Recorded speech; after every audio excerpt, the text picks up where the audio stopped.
Not the hot Cheeto girl over here on the Wanders of Weird podcast with her blanket. I don't have the hot Cheetos, but I don't like hot Cheetos. I think they're gross. have to be in the mood. I don't like them. I think they're gross. Gemma's on like I like heat with flavor, not heat that tastes like battery acid. Yeah. Gemma's on she wants to eat Takis kick, and I refuse to buy them for her. Yeah. It's probably a good thing. She's like, what if I have my own money? Can I buy my own bag? And I'm like, I can't tell you what to do with your money. Yeah. I mean, I can.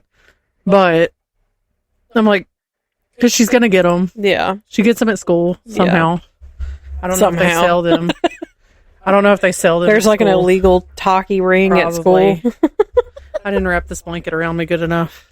I got a leg exposed.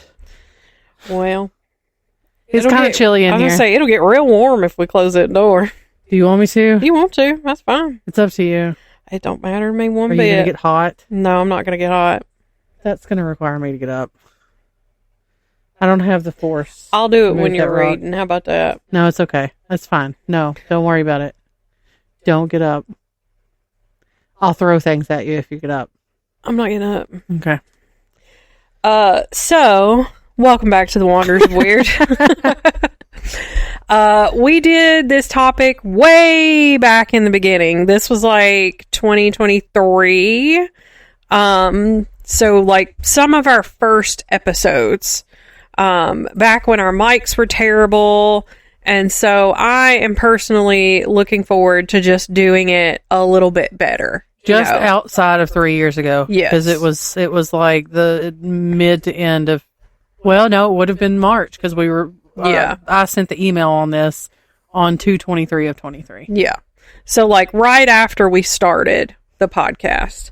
So now that we're a little bit more settled in and we definitely sound a little bit better, I wanted to revisit the topic of Ostara and the Spring Equinox and we argued about how to pronounce it back then. And the Spring Equinox and provide maybe some other ways that you can celebrate. I also wanted to bring in, a few new things that we might not have thought about the first go around. So as I'm writing this, I had the previous episode we did on going on 2 times speed, just to be sure that I'm hitting the high points while also not being too repetitive, even though it has been a whole ass 3 years since we originally recorded this. And there's maybe people who's listening now who never went back and listened to it or have not followed all of the episodes. I wonder if there's anybody besides maybe your sister who's listened to every single episode. I feel like she'd be the only one. Yeah. That I know of. Yeah. But so while I was listening to this, I made a few notes. So that was the episode where you mentioned wanting a snake or a bearded dragon. Done it. Not long after that is when you got one. No, it was a couple of years. Was it? We've only had Bowser a little over a year. We got him in November of 2024. Oh, okay. So yeah, this was the first mention of you wanting something like that. And I'm really glad I re-listened to it because I've discovered we didn't really dive in like I would like to now. We did a little bit, but not like a lot. So, and I said also not Chelsea mentioning a incredibly local coffee shop and us using people's first names. You know what?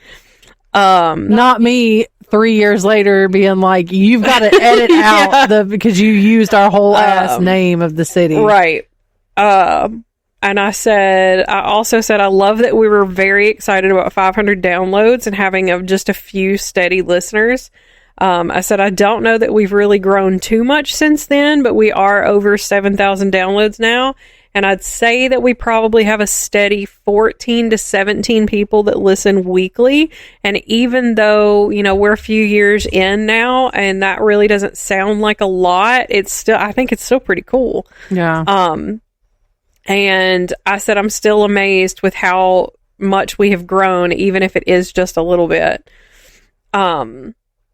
And then I mentioned that I did do the side research about growing our audience, and I have some exciting ideas.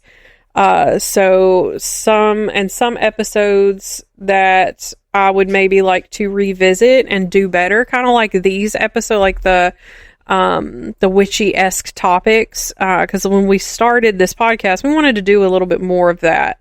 And I feel like we've kind of let that fall to the wayside. So I feel like a perfect opportunity is to revisit like these types of holidays and just do it a little bit better than we did before. We were also more in our witchy era at that point in our lives as well. We've changed tremendously as people, period. Yeah, just since we started. So it was cool to listen back to the like that earlier episode, and like I said, I did it on 2 times speed, which was perfect. Because like I was also when we didn't have like a lot of recording time either, because we weren't paying for Spreaker, I think, at that point, or I had just started the that scared the hell out of me. Willow just jumped on the back of this chair, and that's never happened, and it scared me to death. One thing about Willow, there's my candy back there, you hooker. One thing about Willow, she gonna climb all over everything. Okay.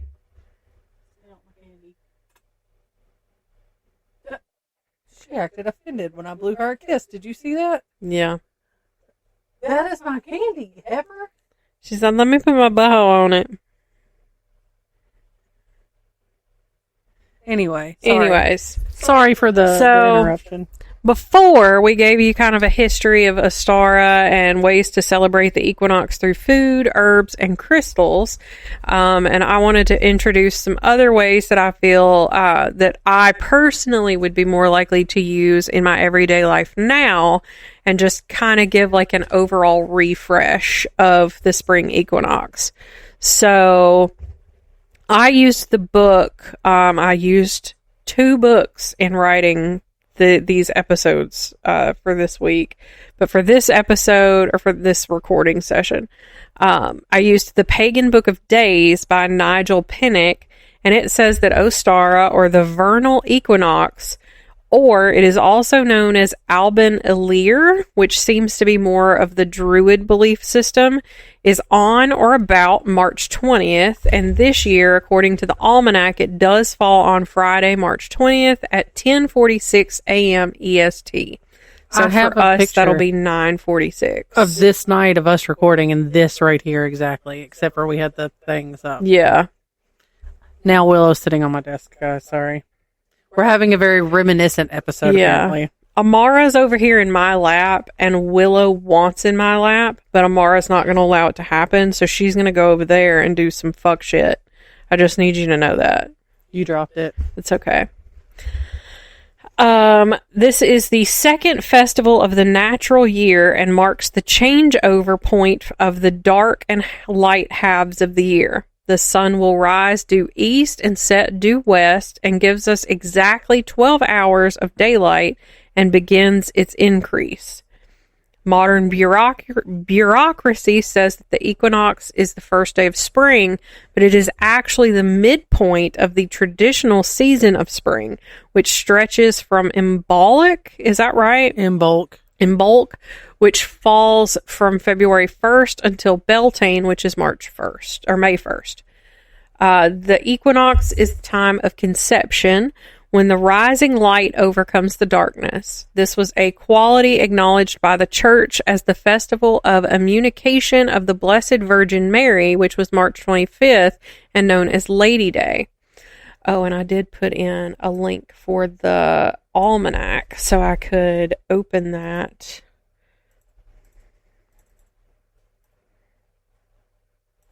Amara, you're going to have to get off my arm. Sorry.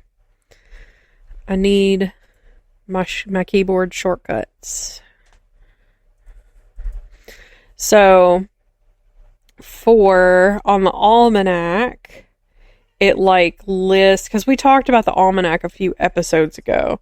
So, it's got some FAQs, meteorologically speaking.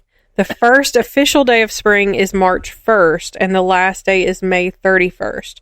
Weather scientists divide the year into quarters to make it easier to compare seasonal and monthly statistics from one year to the next. And in reality, day and night are not exactly equal on the equinox. Daytime begins at the moment any part of the sun appears over the horizon. It is not finished until the last part of the sun disappears below the horizon. If the sun were to shrink to a star-like point and we lived in a world without air, the spring and fall equinoxes would truly have equal nights. So it's not exact, but it's pretty close. And then, and part of the FAQ, according to folklore, you can stand a raw egg on its end on the equinox. Is this true? And the answer is this egg folklore became popular in 1945 following a Life article about the spring practice. The origins of the myth are attributed to stories that the ancient Chinese would create displays of eggs standing on end during the first day of spring. The ancient Chinese celebrated the first day of spring about 6 weeks earlier than the equinox. And as with most folklore, it's only partly true. You should be able to balance an egg on its end on the equinox, but it's possible to balance an egg on other days too. All right, but back to my notes. Traditional food to celebrate the festival is plum pudding, which is symbolic of the fruits of the previous season and is known as the harvest strengthener. The sigil associated with the festival is a circle with 2 sprouting horns, which signifies the seed putting forth its first springtime roots. The symbol kind of resembles an Easter bunny. Like, if you look it up, it kind of looks like an Easter bunny. But the book goes on to break down each date, and of March 19th, it says, the day before the equinox is one of the festivals of the Greek goddess Athena. In Roman times, this was the festival of the birth of the goddess Minerva, called Queen Catris. Avid Kenrifi was one of Odin's martyrs. Their symbol is the Valknut, or knot of the slain. March 20th, today is also sacred to the Norse goddess Iduna, bearer of the magic apples of life, who personifies the light half of the year. She appears on this day as a sparrow, bringing joy to humans. So this book really, other than what I read before about the equinox, it really didn't go too much into Ostara at all for being like a pagan day book. But for March 21st, it said, in Irish tradition, the holy city of Tara was founded on this day by Milesian princesses T and Tefi. And then on the 23rd is called the Summer Finding. This Norse festival acknowledges the light of the sun becoming more powerful than darkness. In Druidry, the symbolic plant of the equinox is the shamrock, which is customarily worn on St. Patrick's Day, which falls near the equinox. The usual explanation for the use of the shamrock is that St. Patrick once used his three-leaved shape to illustrate the doctrine of the Trinity, but the shamrock is actually the national emblem of Ireland due to its early Druidic associations. It is seen by some as a survival of Trignetra, which was a Christianized wheel or sun symbol. The threefold green leaves not only bring up the sun god and the doctrine of the Trinity. You're falling out of this show. Why are you getting mad at me? Hey! You almost fell out of the chair and now you're mad. Because I caught you. And now, look, she's looking at Willow. Willow has the audacity to be staring at her. She did something stupid. She made a mistake, and she got busted doing it, and now she's embarrassed. Yeah. Is what that is. The threefold leaves not only bring up the sun god and the doctrine of the Trinity, but also to the teachings of Awen and the concept of the triple goddess. For Artemis, the triple-mood goddess of the Greeks, fed her hinds on trefoil. There are many versions of the tale of Ostara and where this began, and according to Bede, Eostra. Ostra was a Saxon version of a Germanic goddess named Ostara, and her feast day was held on the full moon that followed the vernal equinox, which is almost identical to the calculations as for when Christian Easter is in the West. One popular legend says that she found a bird wounded and on the ground in late winter. In order to save the bird's life, she transformed it into a hare, but while the bird looked like a hare, it had the ability to lay eggs, and the hare would decorate these eggs and leave them as gifts for Ostra. I think the E is silent. Yeah. For early pagans in the Germanic countries, this was a time to celebrate planting and the new crop season. The Celtic people did not celebrate Ostara as a holiday, though, but they were in tune with the changing of the seasons. Many modern pagans mark Ostara as the time of renewal and rebirth and take this time to celebrate the new life that surrounds us in nature. Simple things like going on a walk, laying in the grass, going on a hike are great ways to celebrate without having to go all in. Observe the world around you, look at the plants, flowers, insects, and birds, and celebrate the change of the seasons. Did you want to read any of yours? No, you go ahead and do yours, and then I'll just do mine. Because yours is all in with one thing, and mine's... Gotcha. Next I'm going to tell you about some like other ways that you could celebrate the spring equinox and like other things you could use. And I found a recipe for a spring equinox incense, which y'all know I love a good incense. And I've never made my own, but the Tea Witch blog has a post that she uses when she does or she or they, I'm not sure if it's a he, it could be a he, I don't know.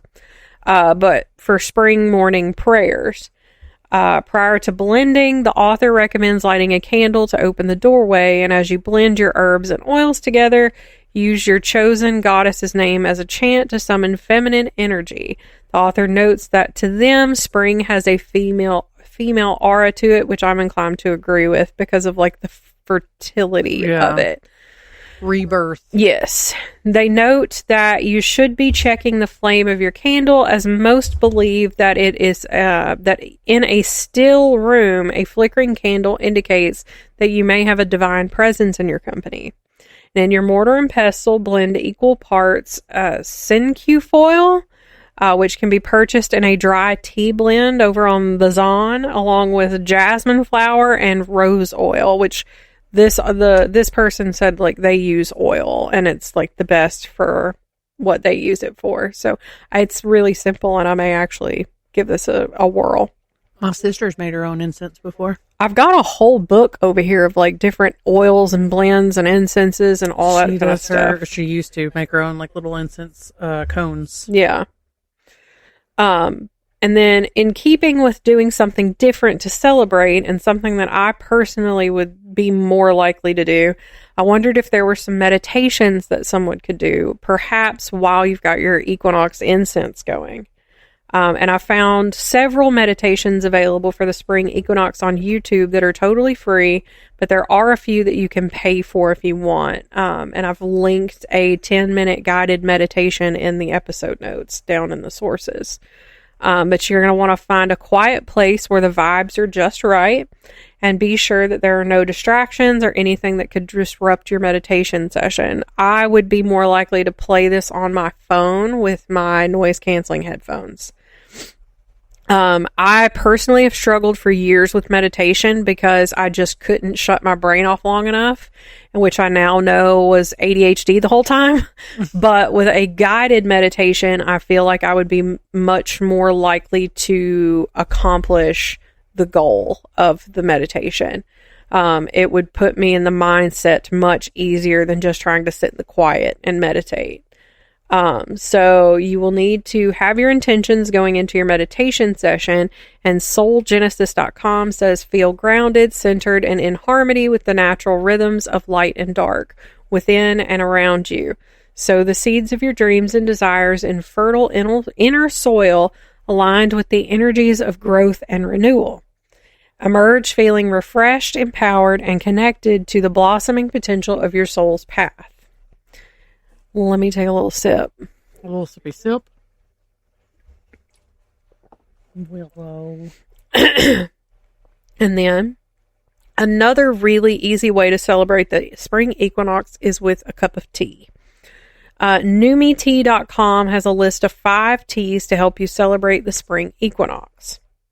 For reflection, we have jasmine tea, and they say start your day with a light and fragrant jasmine green tea and ease into it slowly. While you make your way through your morning routine, begin to reflect on yourself and the world. This is one of the 2 days within the year when night and day are equal, so focus on your own personal balance and changes or growths you'd like to make to aid in creating further balance in your life. Journaling your goals for the year will help you to connect with where you are and where you'd like to go. It's a great way to embrace a season's change by checking in and connecting to yourself to encourage personal growth. Emperor's It's P-U-E-R-H. I don't know how to pronounce that. I wouldn't even tea to energize, and this is for energizing. And they say pair this rich, energizing Emperor's tea with a meal made using foods seasonally sourced from your local environment, and make enough to donate to those who might otherwise not have such a hearty meal available. Spring is a sign of abundance to come, and it is important to share that abundance with others in any way you can. Eating in season helps you to reconnect with and be grateful for the gradual and rewarding process spring's blooming and budding brings, helping you to feel at one with nature amidst the craziness life brings. Rubio's chai is meant to inspire, and they say pack a thermos of Rubio's chai and get outside for a walk, picnic, or wander today to explore. The smallest details of seasonal change can bring you great joy, and noticing the beauty and the simplicity of your surroundings, even in a city, will help you feel more connected and appreciative of the place you call home. Be sure to leave your smartphone at home or in your pocket so that you can stay in the present without distraction and enjoy the magic of the day. Tea enthusiasts who are listening, I'm very sorry if I'm butchering these names. The next 2 I can pronounce, but some of those last 2 were questionable. Moroccan mint is meant to refresh, and the website says new seasons are the perfect time to reset and refresh everything around you. Reducing clutter and cleansing spaces can create balance. Make a big pot of refreshing and soothing Moroccan mint tea and survey your stuff as you begin tidying up your home, reducing clutter, organizing your objects, and donating stuff you don't need. Once you've tidied up, put about 13 lemons mixed with water in a big bucket, which you can use to wash all the walls, doorknobs, taps, floors, and surfaces. Once each room is refreshed, light some sage, incense, or Palo Santo and walk through each room making blessings in each one. This will help create balance in your home and offer new opportunities and hopes for your space. I love a good mint tea. Mate lemon tea is meant that might be mate.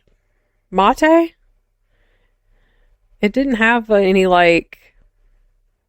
That's how I would have read it. I don't know. It's just spelled mate.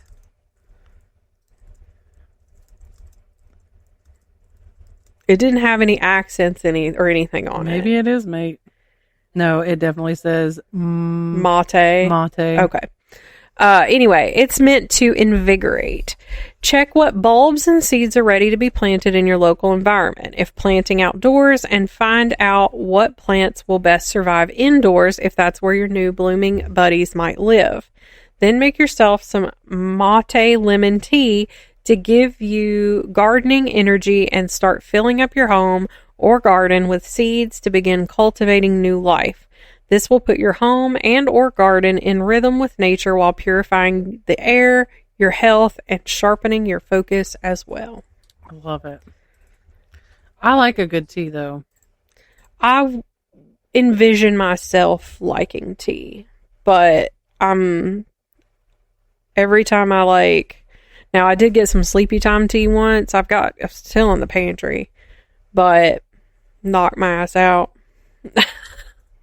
I like some good tea. Right now? What? Peach oolong? Yeah. Peach oolong tea. Oolong tea is one of the ones that's really good for you. I love it. Anyway, it makes me have to pee a lot. Any kind of tea does, but...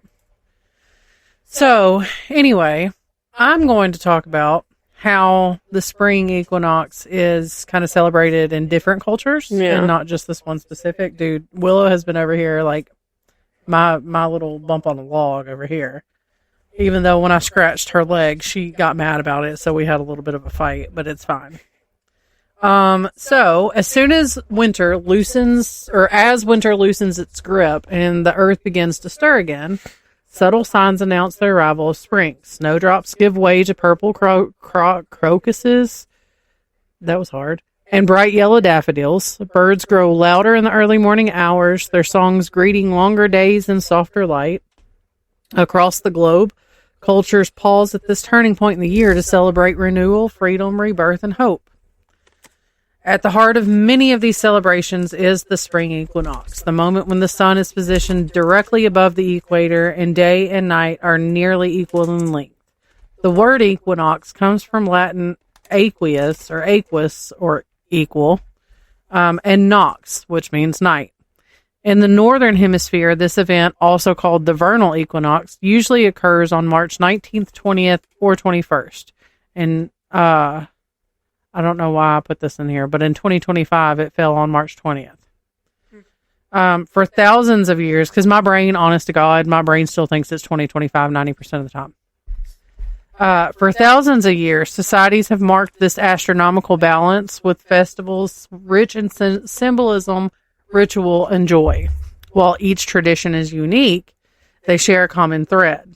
The celebration of transformation from darkness to light, from hardship to freedom, from winter to growth.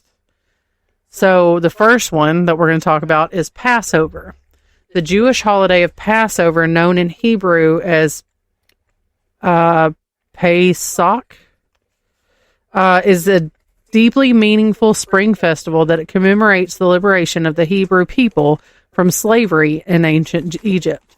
The story recorded in the Torah tells us of their suffering under the Pharaoh's rule and their eventual freedom under the leadership of Moses. Passover lasts for 7 or 8 days, depending on the branch of Judaism observed. It begins at sundown on the first evening, when families gather for a ceremonial meal called Seder, meaning order, because the evening follows a carefully structured sequence of readings, prayers, symbolic foods, and storytelling. At the center of the table is the matzo, a flat cracker-like bread made without yeast. According to tradition, the Hebrew people... Hell, I got my tax return. What? Sorry. I was over here like, I've checked my bank account, and I was like, what's wrong? Sorry. According to the tradition, the Hebrew people fled Egypt so quickly that the bread they were preparing did not have time to rise. Eating matzo serves as a powerful reminder of urgency, struggle, and survival. Another symbolic food is maror, a bitter herb representing the bitterness of slavery. These foods are arranged on a special Seder plate, each item carrying deep meaning. During the meal, families read from the Haggadah, the text that recounts the story of the Exodus. Children ask questions, songs are sung, and generations connect through shared memory. Passover is not only about recalling suffering, it's about celebrating resilience, faith, and endearing human longing for freedom. Also, again, as we say every time, if we're mispronouncing things, please... It's not meant to be disrespectful. Yeah, please don't be offended. We're really trying. And please don't hesitate to correct us and, send us the phonetic spelling. Right. So now we're going to talk about Easter. For Christians around the world, Easter marks the resurrection of Jesus. I feel like I'm going to be able to pronounce all these words. It marks the resurrection of Jesus Christ, believed to have risen from the dead 3 days after his crucifixion. The holiday typically falls in early spring and symbolizes renewal, redemption, and hope. On Easter Sunday, worshipers gather in churches for special services filled with hymns, prayer, and celebration. The season emphasizes spiritual rebirth, mirroring nature's own awakening. Alongside religious observances are family traditions that reflect themes of new life. Eggs, long-standing symbols of fertility and rebirth, are dyed in bright colors. Children participate in egg hunts, searching for hidden treats in gardens and homes. In the United States, one of the most famous traditions is the annual White House Easter egg roll, held on the White House lawn since 1878. Children roll decorated eggs across the grass using wooden spoons while enjoying storytelling, music, and festivities. I'd never heard of this. I had, but I don't know if anybody's still taking their kids to the White House these days. Mm-hmm. Easter blends sacred remembrance with joyful celebration, uniting spiritual meaning and with the playful spirit of spring. Speaking of eggs, I meant to tell you this earlier, and I just remembered. I don't know if I sent it to you. There was a recipe that I found. I think I only sent it to my brother-in-law because this is a thing that I felt like he would like.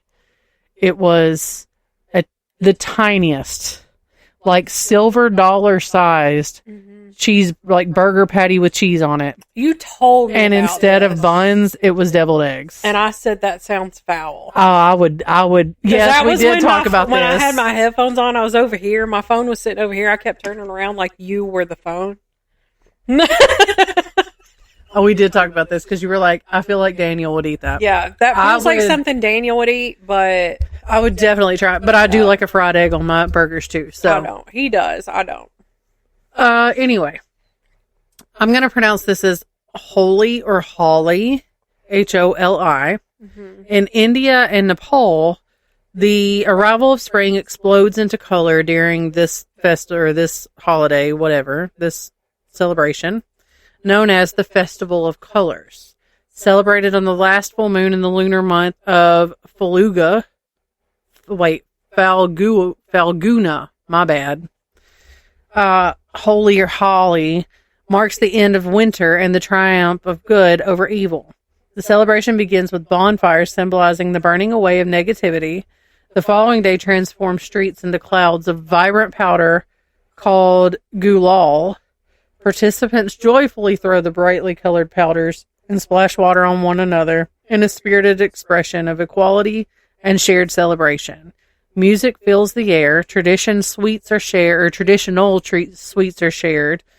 Strangers become friends under layers of pink, blue, green, and gold. The throwing of color dissolves barriers of age, class, and status, reminding participants of unity and renewal. Holi or Holi is not merely a festival, it's an immersive experience of joy, forgiveness, and rebirth. Honestly, that sounds amazing. I want to see this in action. Nowruz, meaning new day, marks the Persian New Year and falls precisely on the spring equinox. Rooted in the ancient religion of... Give me a minute, because I looked this one up. It's a long word. Zoroastrianism. Zoroastrianism. Mm-hmm. Nowruz has been celebrated for over 3,000 years across Iran and throughout Central Asia, the Middle East, and the Caucasus. Got you. And the Balkans. In preparation, families thoroughly clean their homes, a ritual known as spring cleaning, to symbolically clear away the past year's negativity. A central tradition is the setting of the Hofstein table. This display includes 7 items, beginning with the Persian letter S. Among the sabze, sprouted greens representing birth, and sinjid, dried fruit symbolizing love. Some families jump over small bonfires, chanting phrases meant to exchange illness and sorrow for health and strength. Over 2 weeks, there are family visits, poetry readings, music, feasting, and gift giving. Nowruz celebrates balance, renewal, and the eternal rhythm of nature. I like that. That sounds fun. In Thailand, spring renewal arrives in spectacular fashion during Songkran, the Thai New Year festival held from April 13th to 15th. Water is central to the celebration. Traditionally, people gently poured water over the hands of elders and over Buddha statues to symbolize purification and respect. The water washed away misfortune and prepared individuals for a fresh start. Today, those gentle rituals have expanded into exuberant nationwide water fights. That sounds awesome. That does sound fun. Streets transform into joyful battlegrounds of buckets, hoses, and water pistols. Laughter echoes as strangers drench one another in good spirits. Though festive and playful, the deeper meaning remains: cleansing, humility, gratitude, and renewal. There you go. Other spring traditions around the world, across Europe and beyond, communities welcome spring in distinctive ways. In Poland, Hold on. Śmigu. I need you to know that either this cat is about to do us real dirty or he just had to pee. Because this cat has the spiciest poops I've ever smelled in my life. We'll see how long it takes him. Oh, because he walked down the hall? Yeah. Okay. All right. So in Poland, the Śmigus Dingus, or Wet Monday, follows Easter with playful water splashing symbolizing cleansing and fertility. In Bulgaria and Romania, red and white strings known as Martinista are worn for health and happiness. In Albania, Dita Varus, meaning summer day, marks the end of winter with sweets and bonfires. In Germany and Scandinavia, Walpurgis Night on April 30th welcomes spring with bonfires and dancing. In Mexico, thousands gather at... I didn't do the phonetic on this one. Mm-hmm. Teo... hold on. Pause. I can't even... Ziggy, what'd you do? How to pronounce... I can kind of smell it, I think. Teotihuacan. Hold on. Teotihuacan. Teotihuacan. We're going to go with that. Sorry. Again, guys. They gather at that place during the equinox, raising their arms toward the sun in celebration of balance and renewal. In China, children attempt to balance eggs upright during the equinox, believing success brings good luck. From ancient stone circles like Stonehenge in England to Mayan pyramids in Mexico, from quiet ancestral rituals in Japan during Shunbun Nohi, to exuberant street celebrations in India and Thailand, humanity greets spring with gratitude and hope.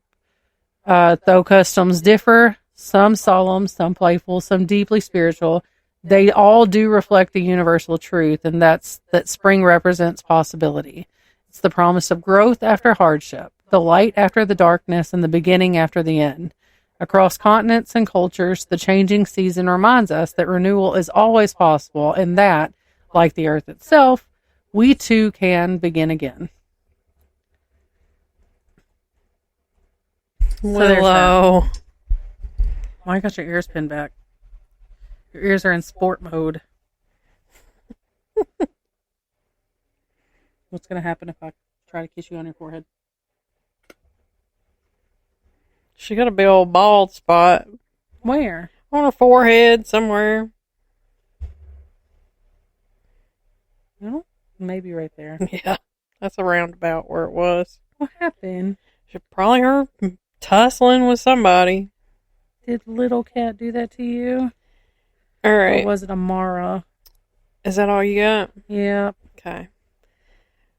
Tell us about our She's nonprofit. She is very sweet. Mistreated. My misunderstood, foot. Sweet. She is baby. the worst cat I've ever had. She literally knocked a picture off the wall last night. She's the worst cat you ever had until Tom got old. No, I'd say she's worse. I don't know. It's She almost parkours scary. off of the wall onto Okay. my nightstand. So does my 8-year-old. So there's that. She just stays into something. She's got to stay into. She's the worst cat I've ever had. You hear that? And Ziggy pees in the floor. Do I need to contact PETA, the ASPCA, the Humane Association? Meanwhile, I got the cat with the attitude in my lap. Do I need to contact CPS? Are you mistreated and abused? I'd take you home with me, but my Cat husband would get Protective upset. Services. See, that's CPS. You bitch. See, I told you. She bit me, and all I was doing was loving. Anyway, our nonprofit for the month is the Best Buddies International. It's a 501c3 organization dedicated to establishing a global volunteer movement that creates opportunities for one-to-one friendships, integrated employment, leadership development, inclusive living, and family support for individuals with intellectual and development disabilities. I'll give you a little bit more of an in-depth look at what they do and who they are and all that in last week's episode. They're basically working with people with intellectual and developmental disabilities. You Things struggled like with that word last time, too. I did. Things like Down syndrome, autism, Fragile X, Williams syndrome, and other undiagnosed disabilities. They help them with finding, friends, finding buddies, getting jobs, keeping them, learning leadership skills, living independently, and supporting helping the family support them. That's very good. So, you should feel like you would like to spread the love and help out some homies with the extra chromies, and other extra abilities. I don't like to call them disabilities because I don't think that they necessarily are. I think they have extraordinary abilities, and they're extra and they're special. Yeah. So if you would like to help, we will link it, and you can do so. And while you're on the interwebs, take a moment to go out to our social media accounts where you got this link from, and drop us a line. Just say, hey, Slide what's in our up? DMs. What's up? We beg. I beg. Slide in our DMs. Send us things you want us to give you advice on. Yeah. Or got any, bad dating stories? Ooh. Or, Tell us about the crackhead that lives down the street. right. Give us some Or, stories. We want the tea. like, We want to hear about the drama without being a part of the drama. exactly. Anything that you think would make a very good story on a podcast. It doesn't have to be spooky. And if you We're want, just two we won't girls. use your name. Yeah, well, you can do it anonymously. Just say, hey, I want this anonymous. Make sure you specify that. Yes, otherwise we will say your username. I'll be like, hey, listener, If you just need... Dixie Normus is, saying that was a name on one of the games that TJ was playing the other night of one of the other users. It was literally Dixie Normus. Nice. But yeah, anything like that, you slide on our DMs over on any of our socials, including Facebook, Instagram, TikTok, YouTube, and you can email us at wanderersofweird at gmail.com. Okay, bye. Bye.